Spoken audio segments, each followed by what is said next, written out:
Welcome, Stephanie here, and I'm going to talk to you about the directions for this week's lab assignment. We are already in week 7, and this week you're going to be designing an experiment, namely an experiment regarding plant transpiration.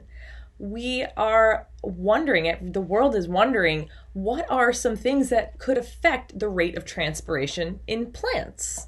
And we want you to think about one of those things that maybe could affect transpiration and design an experiment that would test your hypothesis on this variable.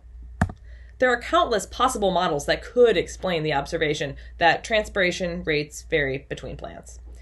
For this assignment, you will focus on one of those possible models with your group. Your assignment is to design a hypothetical experiment that tests the effects of a plant or environmental variable on the rate of transpiration. You and your group need to pick a variable that you want to design a hypothetical experiment with and decide how you would go about testing its effect on the rate of transpiration. So to be clear here, you're going to pick maybe an environmental variable, like I had done in my lab video this week, where I added shade, or maybe someone would want to add wind or something to a room, and you've got fans or something like that. You can add something. You can literally manipulate the environment that some plants are in, or you can change something about the plant itself. So, I don't know, maybe remove leaves or change the leaves in some way. I don't know. There are many ways that you can imagine transpiration could be affected. You can get ideas for variables that affect transpiration rates in lecture videos from this week and the textbook, or from other resources. Feel free to be creative with this whole assignment while keeping it scientific. Since it is hypothetical and you will not be setting up or running this experiment, you are not actually limited by any resources or anything at all. We have provided you a hypothetical toolkit for your experimental design, and here it is.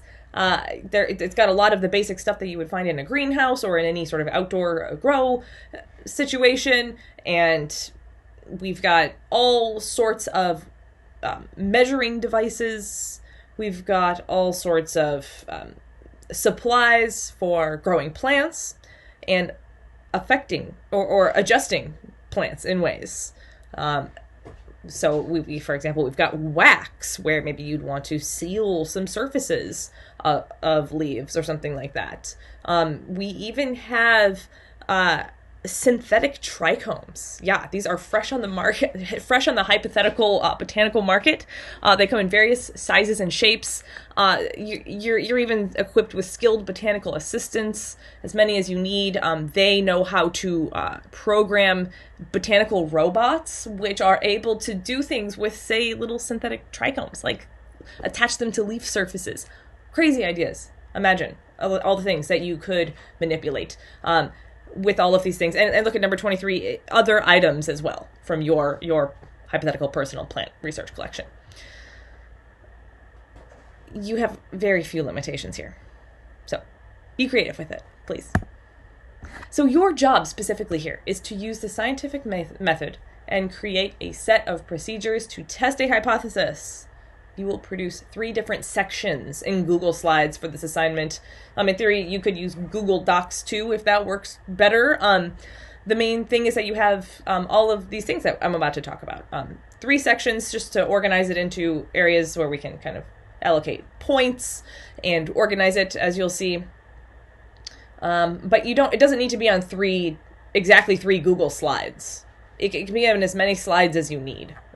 So section 1 is 2 points. You will clearly state your independent variable and your dependent variable.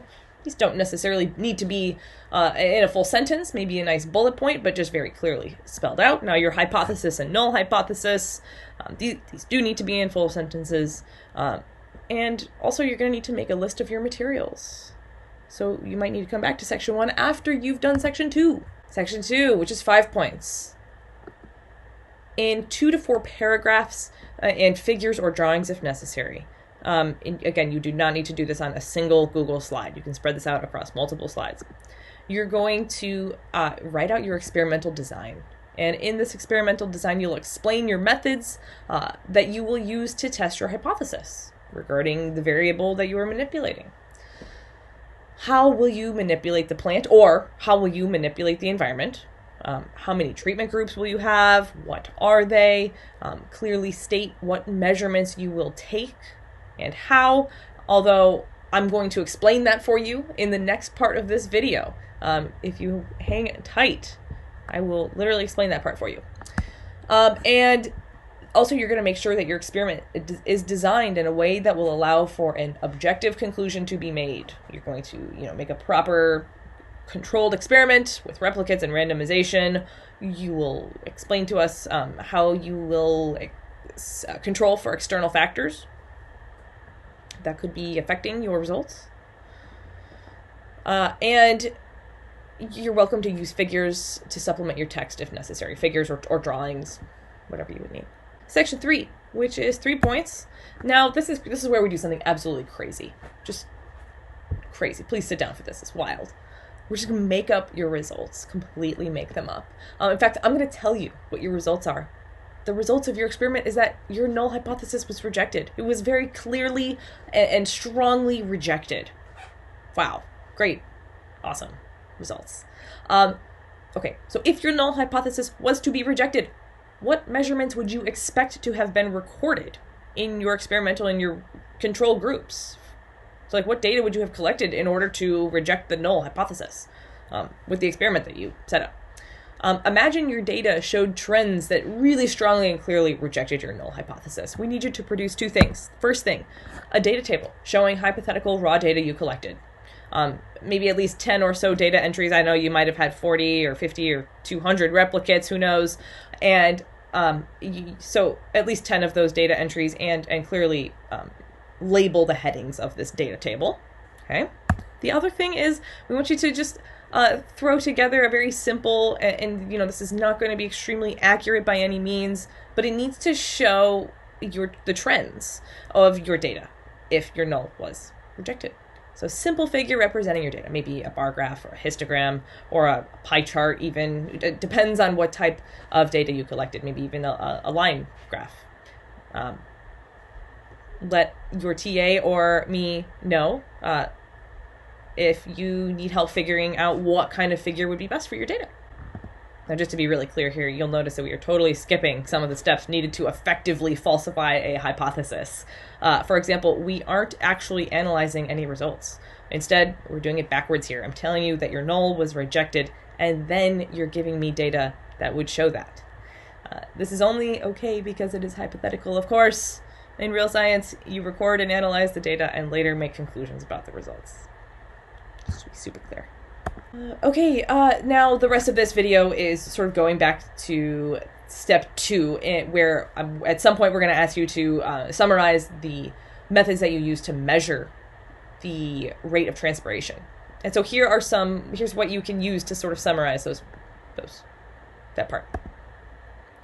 These methods can be scaled up or down, of course, changed as necessary at all to fit the needs of your experiment.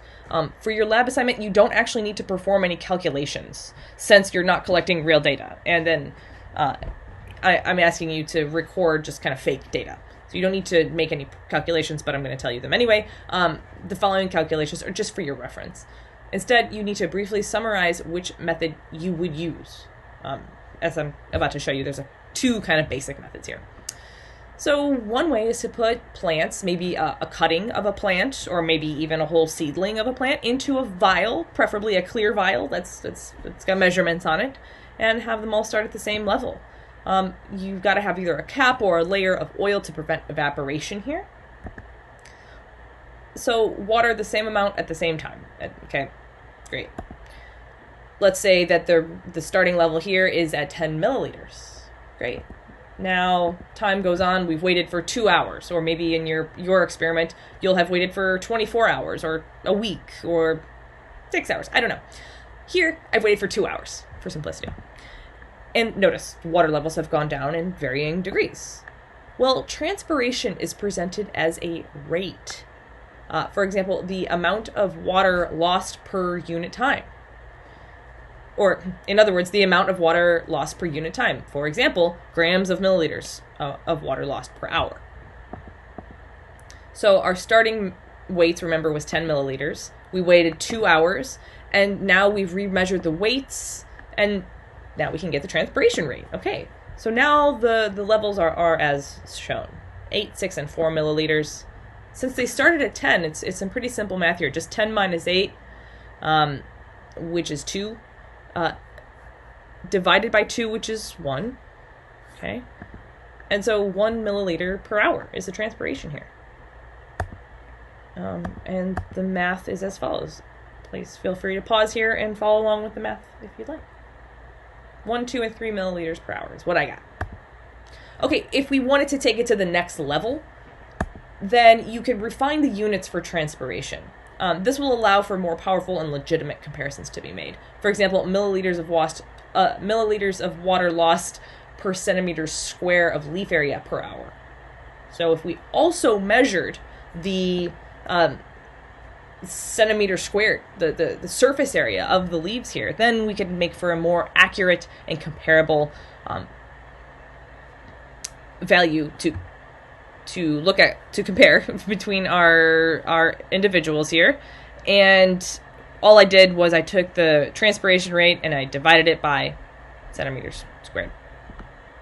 Okay, you can also measure transpiration rates by weighing an entire potted plant.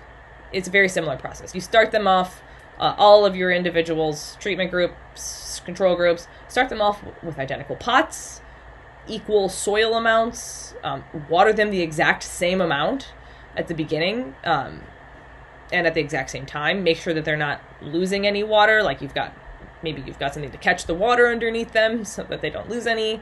And after you've waited some time, 2 hours or 24 hours or whatever, lighter plants will represent faster transpiration rates, while heavier plants will represent slower transpiration rates. So you can actually, weigh them.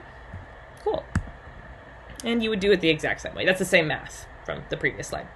But if you, by the way, if you do multiple measurements of the same specimen over time, you'll increase precision. Like maybe measure the same plant 6 times over 6 days or 6 hours or something. Or you could combine these two methods for even more precision. You could weigh the plant and be measuring the amount of water lost. There are other methods for measuring transpiration rate. In fact, ones that are maybe more precise. You're welcome to explore those, but there's no need to. These will do the job for our experiment that we're designing for lab this week. Okay, be creative with it. Have fun.